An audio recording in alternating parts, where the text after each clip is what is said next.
जम्मू कश्मीर में national conference के चुनाव जीतने के बाद कश्मीर के भविष्य को लेकर कुछ सवाल खड़े हो रहे हैं। कश्मीर में भले ही नई सरकार बने, लेकिन वहां पुराना दौर लौटने का खतरा दिखाई दे रहा है।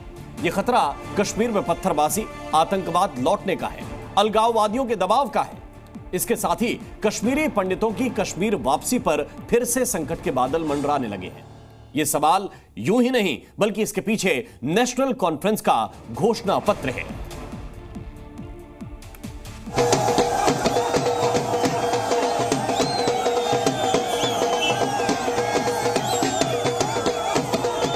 श्रीनगर की सड़कों पर नेशनल कॉन्फ्रेंस की बम्पर जीत का जश्न कार्यकर्ता और समर्थक नाच गाकर, ढोल बजाकर मना रहे हैं।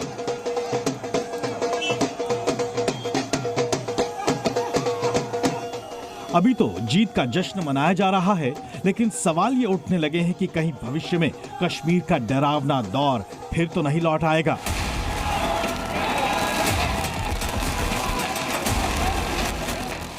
याद कीजिए पत्थरबाजी का वो दौर, जब जुमे की नमाज के बाद कश्मीर की सड़कों पर पत्थरबाज दिखते थे।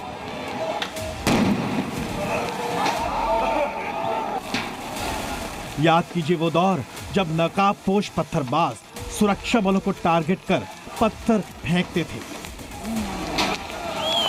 एक दौर था जब आए दिन श्रीनगर और कश्मीर घाटी में बम धमाकों और गोलियों की गूंज सुनाई देती थी। वो वक्त था जब कश्मीर घाटी में आतंकवादी के जनाजे में भीड़ इकट्ठा हो जाती थी। ये पुराना इतिहास इसलिए बता रही हैं क्योंकि जम्मू कश्मीर के भावी मुख्यमंत्री उमर अब्दुल्ला ने चुनावी घोषणा पत्र में जो वादे किए हैं वो कश्मीर के पुराने दिन लौटाने वाले वादे हैं। नेशनल कॉन्फ्रेंस घोषणा पत्र की बातें ध्यान से देखिए। घोषणा पत्र में अनुच्छेद 370 और धारा 35A बहाल करने का वादा किया गया है। मतलब 5 अगस्त 2019 से पहले की स्थिति लौटाने का वादा किया। पूरा देश जानता है कि 5 अगस्त 2019 से पहले कश्मीर में आतंकवाद कितने चरम पर था। जम्मू कश्मीर के लिए विशेष राज्य को बहाल करने वाले कानून को फिर लागू कराने का वादा भी शामिल है। इससे कश्मीर में फिर से उसका अलग झंडा बहाल हो सकता है। मतलब एक देश एक झंडे वाली नीति कश्मीर में खत्म हो सकती है। साथ ही जेल में बंद कैदियों की रिहाई करने का वादा किया गया है। मतलब कई अलगाववादी नेताओं और आतंकी कनेक्शन में बंद लोगों को जेल से छोड़ा जाएगा। इससे जम्मू कश्मीर में फिर से आतंकवाद को बढ़ावा मिल सकता है, क्योंकि पाकिस्तान समर्थक नेताओं के जेल से छूटने से एक बार फिर पाकिस्तान की ओर से आतंकवाद फैलाने की कोशिश होगी।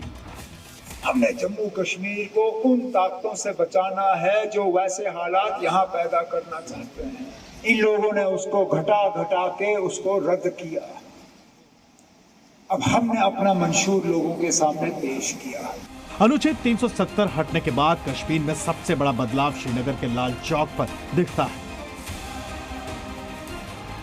जो जगह कभी आतंकवादी हमलों के लिए पहचाना जाता था, वहां अब पर्यटक घूमने आते हैं। जम्मू कश्मीर के चुनावी नतीजों के बाद सबसे ज्यादा चर्चा कश्मीरी पंडितों को लेकर भी हो रही है, क्योंकि घाटी में इस बार एक भी हिंदू कैंडिडेट नहीं जीता। अब लोग सवाल पूछ रहे हैं कि कश्मीरी पंडितों की बात कौन करेगा, घाटी में हिंदुओं के मुद्दे कौन उठाएगा, क्योंकि कश्मीर में हिंदुओं का कोई प्रतिनिधि नहीं रहा। कश्मीर में 90% से ज्यादा मुस्लिम है, जबकि दूसरे नंबर पर हिंदू थे, जिसमें ज्यादातर कश्मीरी पंडित और गुज्जर थे। लेकिन अब गिनती के कश्मीरी पंडित ही बचे हैं, बाकी पलायन कर चुके हैं। अनुच्छेद 370 हटने के बाद कश्मीर घाटी में कश्मीरी पंडितों की वापसी की कोशिशें हो रही थी। उनके लिए कॉलोनी बसाने की तैयारी चल रही थी, लेकिन अब उन कोशिशों को भी झटका लग सकता है।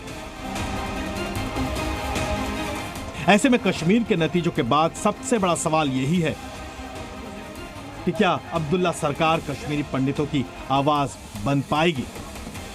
इन सवालों ने कश्मीर में रहने वाले हिंदुओं की चिंता बढ़ा दी। साथ ही ये सवाल भी खड़ा कर दिया है कि क्या जम्मू और कश्मीर में फिर से भेदभाव तो नहीं शुरू होगा, क्योंकि नेशनल कॉन्फ्रेंस को बम्पर सीट कश्मीर में मिली है। खालिद हुसैन, जी मीडिया, श्रीनगर।